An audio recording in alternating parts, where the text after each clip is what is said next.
അഷ്റഫുൽ ഖൽഖ് സല്ലല്ലാഹു അലൈഹി വസല്ലമ തങ്ങൾക്ക്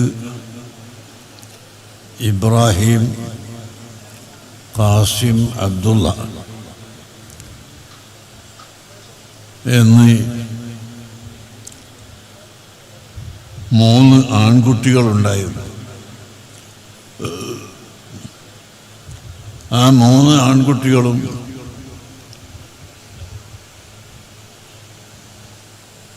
പ്രായപൂർത്തിയുടെ മുമ്പ് മരണപ്പെട്ടു പോയി.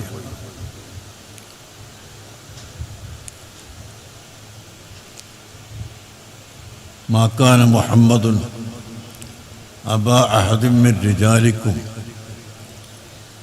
എന്നാണ് പരിശുദ്ധ ഖുർആൻ പഠിപ്പിച്ചത്. മുഹമ്മദ് നബി സല്ലല്ലാഹു അലൈഹി വസല്ലം പ്രായപൂർത്തിയെത്തിയ ഒരു പുരുഷൻ്റെ പിതാവ് അല്ല. അപ്പോൾ എല്ലാ മക്കളും പ്രായപൂർത്തിയുടെ മുമ്പ് മരണപ്പെട്ടു പോയി പുരുഷന്മാർ. അപ്പോൾ മുശ്രിക്കുകൾ വളരെ സന്തോഷിച്ചു എന്ന് മാത്രമല്ല, നബി സല്ലല്ലാഹു അലൈഹി വസല്ലമ തങ്ങൾക്ക് വേദനയാവുന്ന വാക്കുകൾ പറഞ്ഞു. ഭാവിയില്ലാത്ത, അനന്തരാവകാശികളില്ലാത്ത, ബറക്കത്തില്ലാത്ത ആളാണ് മുഹമ്മദ് എന്നും അതുകൊണ്ടാണ് ആ മക്കളൊക്കെ മരിച്ചുപോയതെന്നും പറഞ്ഞ് സന്തോഷിക്കുകയും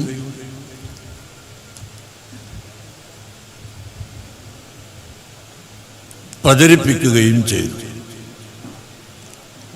ആ സമയത്ത് നബി സല്ലല്ലാഹു അലൈഹി വസല്ലമ തങ്ങൾക്ക് വലിയ ദുഃഖമായി. സ്വാഭാവികമായും അങ്ങനെയാണല്ലോ. തഅസിയത്ത് എന്ന് ഇല്ലേ നമ്മുടെ നാട്ടിൽ മരിച്ചാൽ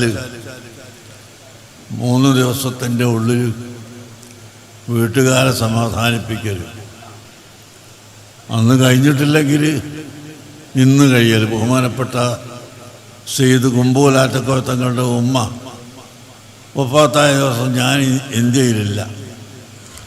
പിന്നെ കുറേ ദിവസം കഴിഞ്ഞിട്ടാണ് വന്നിട്ട് പിന്നെ ഇങ്ങോട്ട് വരാൻ സാധിച്ചില്ല. അപ്പോൾ അതുകൊണ്ട് ഇന്ന് ഞാൻ പോയി അവിടെ സിയാറത്ത് ചെയ്ത് യാസീൻ ഓതിയതായിരുന്നു. അങ്ങനെ കുടുംബങ്ങളെ സന്തോഷിപ്പിക്കുക, അവരുമായി ബന്ധപ്പെടുക, അതാണ് മനുഷ്യത്വം. എന്നാൽ ആ മനുഷ്യത്വത്തിനെതിരായി മക്ക മുശ്രിക്കുകൾ പരിഹാസം തുടങ്ങുകയും കുഞ്ഞുസക്കാവേ ഞാൻ അവിടെ ഇരിക്കട്ടെ.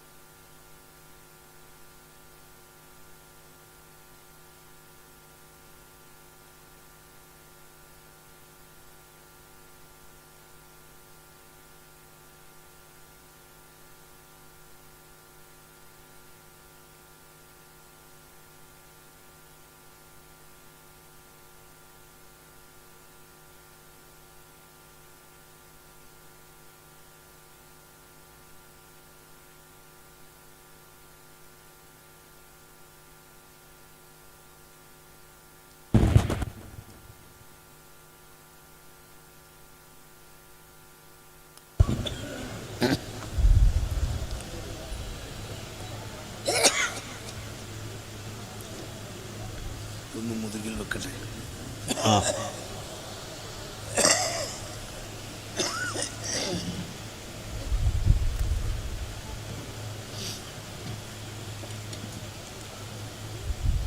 രണ്ട് 3 ദിവസമായിട്ട് കുറച്ച് കൂടുതൽ യാത്രയായിരുന്നു. അതുകൊണ്ടാണ് ക്ഷീണം വന്നത്. ഏതായാലും നബി സല്ലല്ലാഹു അലൈഹി വസല്ലം തങ്ങളെ വേദനിപ്പിച്ചപ്പോൾ ആ വേദന തീർത്തു കൊടുക്കുകയും നബി തങ്ങളെ ദുഃഖം അവസാനിപ്പിക്കുകയും ചെയ്യണം.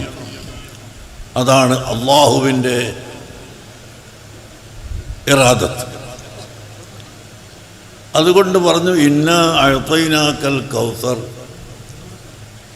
നബിയെ തങ്ങൾക്ക് നാം ധാരാളം ഗുണം ചെയ്തിരിക്കുന്നു, നിരവധി ഗുണം ചെയ്തിരിക്കുന്നു. അറ്റമില്ലാത്ത എന്ന് പറയാവുന്ന അത്രയും അധികം ഗുണം ചെയ്തിട്ടുണ്ട്. അതുകൊണ്ട് ഫസ്സല്ലി റബ്ബിക വൻഹർ, തങ്ങൾ നിസ്കരിക്കുകയും അള്ളാഹുവിൻ്റെ ഇബാദത്തിന് വേണ്ടി ശരീരത്തെ പൂർണ്ണമായി അർപ്പിക്കുകയും ചെയ്തുകൊണ്ട് ജീവിക്കുക, തങ്ങൾ ദുഃഖിക്കേണ്ടതില്ല. ഈ പറഞ്ഞ ആളുകൾക്ക് മറുപടി പറയലല്ല അല്ലാഹു തആല ആദ്യമായി ചെയ്യുന്നത്, നബി തങ്ങളെ സമാധാനിപ്പിക്കുകയാണ്. അതിൻ്റെ ശേഷം ഇന്ന ശാനിഅക ഹുവൽ അബ്തർ, തങ്ങൾക്ക് ഭാവിയില്ലെന്നും തങ്ങൾക്ക് പിൻഗാമികളില്ലെന്നും ബർക്കത്തില്ലെന്നും പറഞ്ഞ അവനാണ് അത്തരക്കാരൻ, തങ്ങളല്ല എന്ന് അല്ലാഹു തആല മറുപടി പറയുകയും ചെയ്തു.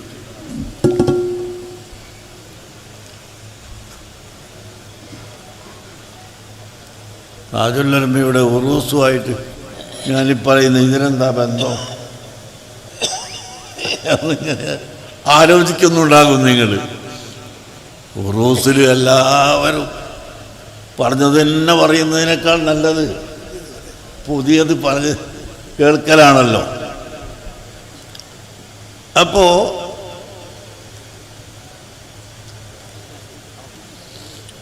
ഈ ബന്ധം ഞാൻ കാണിച്ചു തരാം. അൽ കൗസർ, അങ്ങക്ക് ധാരാളം ഗുണം ചെയ്തിരിക്കുന്നു എന്ന് പറഞ്ഞതിൽ പെട്ടതാണ് ബഖാഉ അഹ്ലി ബൈത്തി റസൂലില്ലാഹ് സ്വല്ലല്ലാഹു അലൈഹി വസല്ലം. ഇമാം ഫഖ്റുദ്ദീനുർ റാസി റഹിമഹുല്ലാ പറയുന്നു, സയ്യിദന്മാർ, തങ്ങന്മാർ, അഹ്ലു ബൈത്ത്, നമ്മൾ മലയാളത്തിൽ തങ്ങന്മാരെന്ന് പറയും, അഹ്ലു ബൈത്ത്, അവർ ഖിയാമത്ത് നാൾ വരെ ഇവിടെ ഉണ്ടാകും എന്നത് നബി തങ്ങൾക്ക് അല്ലാഹു ചെയ്ത അൽ കൗസർ, വലിയ ഗുണം എന്നതിൽ പെട്ടതാണ്. ഇപ്പൊ ബന്ധമായില്ല ഞങ്ങളെ, ഇപ്പൊ ബന്ധം വന്നില്ലേ?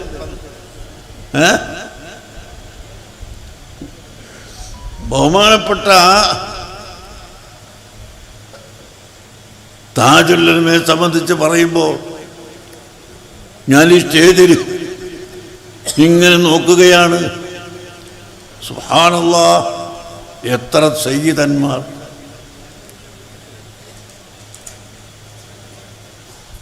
ഈ കേരളത്തിൽ എത്ര സയ്യിദന്മാർ!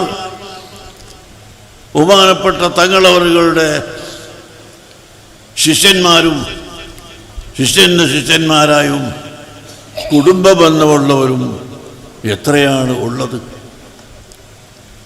അങ്ങനെ അഹ്ലു ബൈത്ത് എന്ന് പറയുന്ന ആ മഹത്തായ സ്ഥാനം സയ്യിദുനാ റസൂലുള്ളാഹി സ്വല്ലല്ലാഹു അലൈഹി വസല്ലം തങ്ങൾക്ക് അല്ലാഹു തആല കൊടുത്തു. അവിടുത്തെ കുടുംബങ്ങൾ ഖിയാമത്ത് നാൾ വരെ ഉണ്ടാകും.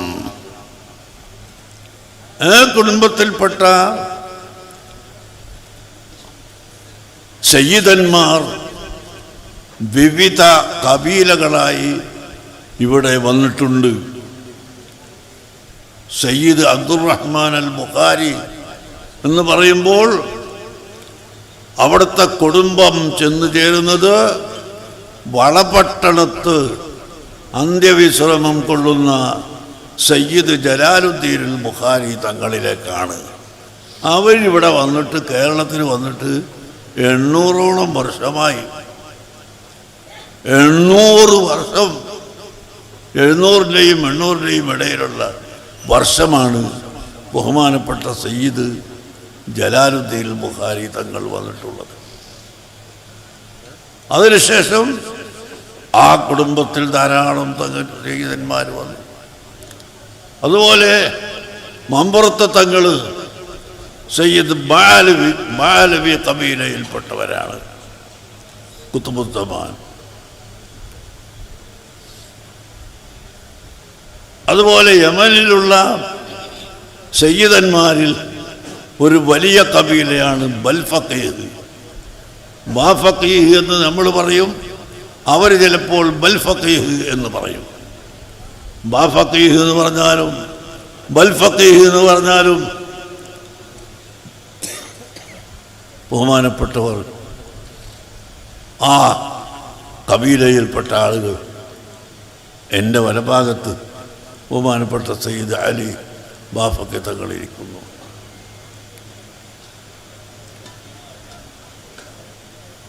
എൻ്റെ ഇടഭാഗത്തിരിക്കുന്ന കുമ്പൂർ സാദാത്തുക്കളുടെ ഒരു ഭാഗം ഹൈദറൂസാണെങ്കിൽ മറ്റൊരു ഭാഗം ബാലവിയാണ്. ബഹുമാനപ്പെട്ട സയ്യിദന്മാരുടെ ഉമ്മ ഹലീമ ബീവി, അവർ ബാലവി കുടുംബത്തിൽപ്പെട്ടതാണ്. അങ്ങനെയല്ലേ? അങ്ങനെയല്ലേ? ആ, തെറ്റിപ്പോയാൽ പറയണോ? നിങ്ങൾക്കല്ലേ അറിയാം. ആ, ഉപ്പ ഹൈദറൂസ് കുടുംബത്തിൽപ്പെട്ടത്. അതൊക്കെ വലിയ വലിയ വലിയ ആൾ വരുമ്പോൾ അവരെ മക്കൾ പിന്നെ ഇങ്ങനെ ആ പേരിൽ പ്രസിദ്ധപ്പെടുന്നതാണ് കബീലകൾ. ഏതായാലും ആ കബീലയെയും പരമ്പരയും ഖിയാമത്ത് നാൾ വരെ ഇവിടെ ഉണ്ടാകും. ഇത് ഞാനിങ്ങനെ ഊന്നി പറയുന്നത് ബിദ്അത്തിന്റെ കക്ഷികൾ ഇതിനെ ശക്തിയായി എതിർത്തിട്ട് അങ്ങനെ തങ്ങന്മാരെന്ന് പറഞ്ഞിട്ടൊന്നുമില്ല, സയ്യിദന്മാരില്ല, അഹ്ലു ബൈത്ത് മുറിഞ്ഞു പോകും എന്നൊക്കെ പറഞ്ഞു നോക്കിയാലും പണ്ട് കാലത്ത് 10-30 കൊല്ലം മുമ്പ്, ഒരു 40 കൊല്ലം മുമ്പാണ് വലിയ ജോറായിട്ട് ഇവർ നോട്ടീസുമായിട്ടൊക്കെ വന്ന്. പക്ഷെ പമ്പ കടന്നുപോയി. ഒരൊറ്റ മനുഷ്യരും അത് സ്വീകരിച്ചില്ല. അങ്ങനെ അഹ്ലു ബൈത്തിനെ തള്ളി പറയാൻ, അഹ്ലു ബൈത്ത് ഇല്ല എന്ന്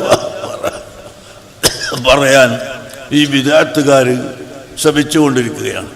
അഹ്ലു ബൈത്ത് ഉണ്ട്, ഖിയാമത്ത് നാൾ വരെ അവരിവിടെ ഉണ്ടാകും എന്ന് അഹ്ലുസുന്നത്തി വൽ ജമാഅത്തിൻ്റെ ഉലമാക്കൾ മുഴുവനും പറയുന്നു.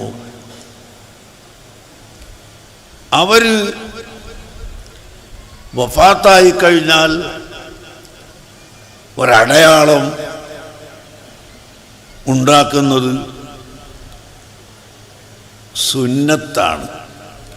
അതും മസലൊന്ന് പഠിച്ചു വെക്കുന്നത് നല്ലതാണ്. മുസ്ലിയാക്കന്മാർ തന്നെ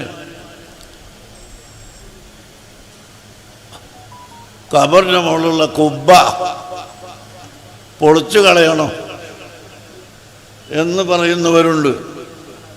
വയുഹ്ദമു അൽ ഖിബാബു, കുബ്ബകൾ പൊളിച്ചു കളയണം എന്ന് കാണുന്ന ഇബാറത്ത്, അത് ഏത് കുബ്ബയാണ് എന്ന് ചിന്തിക്കാതെ കുബ്ബ പൊളിക്കൽ ആവശ്യമാണെന്ന് പറയുന്ന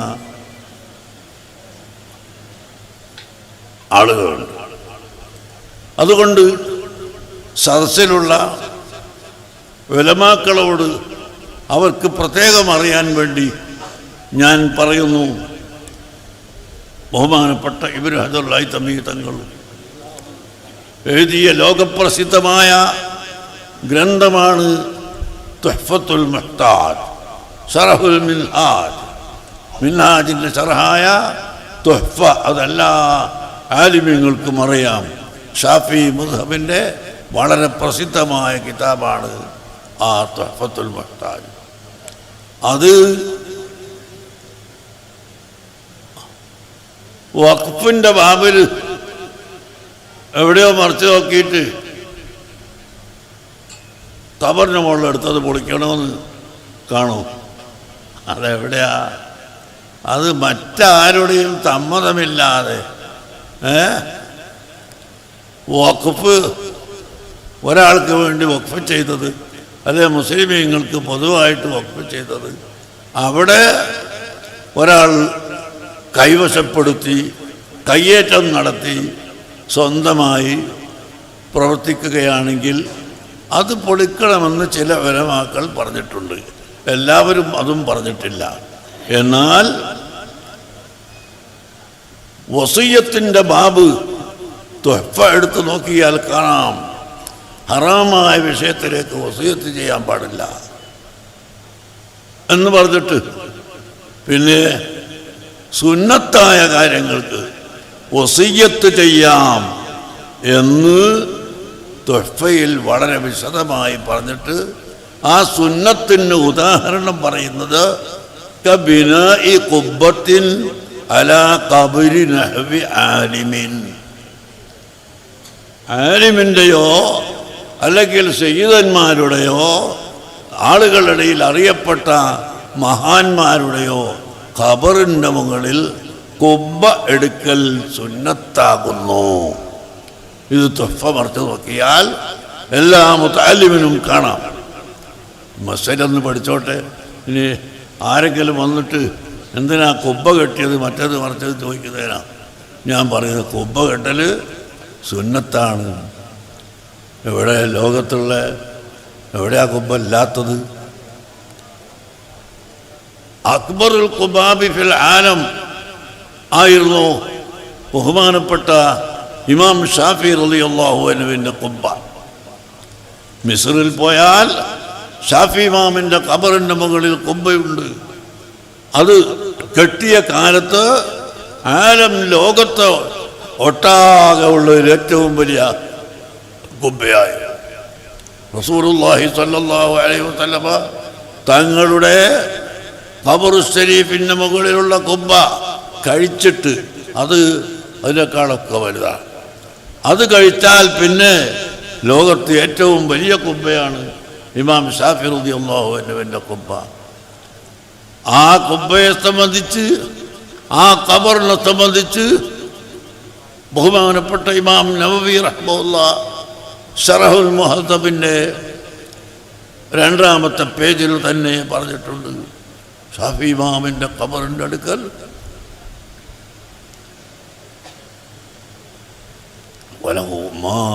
وهناك ما يناسب بمقام هذا العالم الكبير. ഈ വലിയ പണ്ഡിതൻ, വലിയ മഹാനായ ആൾ അവിടുത്തെ സ്ഥാനത്തോട് യോജിച്ച നിലക്ക് അവിടുത്തെ ഖബറിൻ്റെ മുകളിൽ ഉണ്ട്. അവിടുത്തെ ഖബറ് പോയി നോക്കിയാൽ ആ മഹത്വം മനസ്സിലാക്കാൻ സാധിക്കുമെന്ന് ഷാഫി മദ്ഹബിൻ്റെ ഏറ്റവും പ്രബല പണ്ഡിതനായ ഇമാം നവവി റഹിമഹുല്ലാഹ് തങ്ങൾ പറഞ്ഞിട്ടുണ്ട്.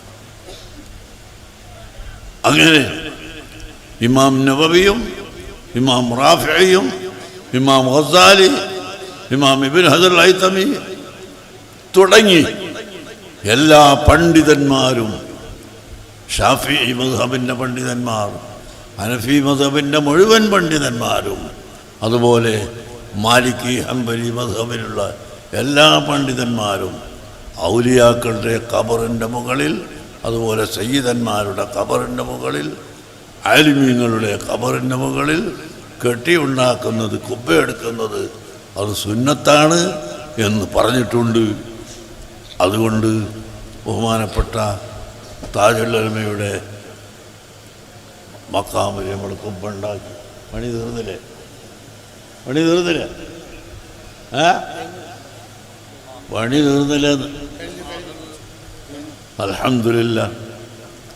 ആ ചോദിക്കുന്നതിൽ ഒരുപാട് അർത്ഥമുണ്ട്, അതുകൊണ്ട് ചോദിക്കുന്നത്. അല്ലാഹു തആല കണക്കാക്കിയാൽ വരും.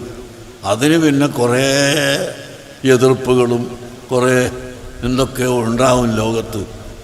അത്തരക്കാരോട് പറയാനുള്ളത്, നിങ്ങൾ ദയവ് ചെയ്ത് അള്ളാഹുവിനെ ഓർക്കണം. അള്ളാഹുവിനെ സംബന്ധിച്ച് നിങ്ങൾ ചിന്തിക്കണം. നിങ്ങൾ എങ്ങനെ സയ്യിദന്മാരോടും അഹ്ലുബൈത്തിനോടും എതിർക്കാൻ നിൽക്കരുത്. നമ്മുടെ ഈമാന് അങ്ങ് നഷ്ടപ്പെട്ടു പോവും, ഫീസ് ഊരിപ്പോവും എന്ന് പ്രത്യേകമായി ഞാൻ ഓർമ്മപ്പെടുത്തുകയാണ്. അള്ളാഹുവിൻ്റെ ഔലിയാക്കളോടും അള്ളാഹുവിൻ്റെ ആരിഫ്യങ്ങളോടും കളിച്ചാൽ നമ്മുടെ ഫീസ് ഊരിപ്പോവും. താജുൽ ഉലമ അഹ്ലുബൈത്ത് മാത്രമല്ല, വലിയ ആലിമല്ലേ, വലിയ ആലിമല്ലേ താജുൽ ഉലമൻ്റെ മരണം വരെ ദർസ് എന്ന് പറഞ്ഞാൽ ഒരു ചോട്ടാ ദർസ് മുത്തവരി ഓതിക്കൊടുക്കുന്ന ദർസല്ല. ഞാൻ നേരത്തെ പറഞ്ഞ ആ തുഹ്ഫ അടക്കം ഉള്ള വലിയ കിതാബുകൾ ഓതിക്കൊടുക്കുന്ന വലിയ ദർസാണ്. അങ്ങനത്തെ വലിയ ആലിമാണ്, വലിയ ആബിദും ആണ്. ഇബാദത്ത് ചെയ്യുന്നത് എത്ര ഔറാദുകളുണ്ടോ, എവിടെ രാത്രി പോയി ഉറങ്ങി വന്നാലും ഉറക്കൊഴിച്ച് വന്നാലും രാവിലെ ഖുർആൻ ഓതുകയും അതുപോലെ സ്വലാത്ത് ചൊല്ലുകയും മറ്റ് ദിക്റുകൾ നടത്തുകയും ചെയ്യുന്നത് അവിടുത്തെ പതിവായിരുന്നു.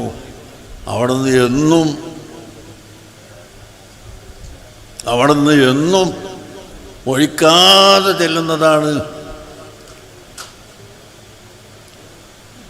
ദലായിലുൽ ഖൈറാത്ത്.